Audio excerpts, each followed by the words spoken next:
Guys, good afternoon and welcome back to my YouTube channel guys. So for today's video guys, di ako kuan ba, halang sa unang harvest na hong munggos, so hong gibuwad.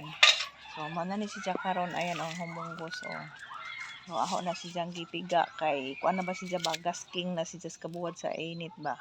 So ako na siyang gipiga para mugawas na ng iyahang munggos ani siya guys. So mao ni siya karon. Mao ni siya guys.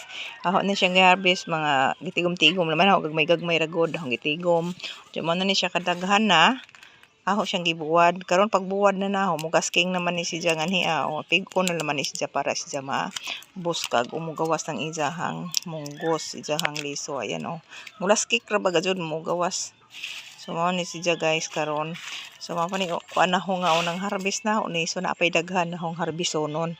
Kini wa na ni siya kuan na ni siya.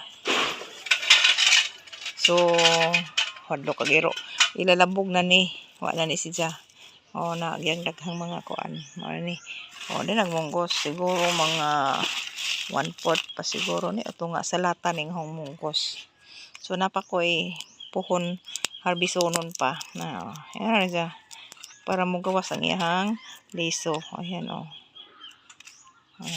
kani pig saon panahon ni kay napay wa pa na siya na siya pislito ni siya na mugawas na yung liso kani guys nagawas na yung liso so ano na siya so libre na makautan na gasod kausang utan ani kausan na ning munggos. So tanom na naman ta kay mahal man. Mayon na naman makapasapal-sapal sa pangadlaw-adlaw guys. Ang atong gulay na munggos.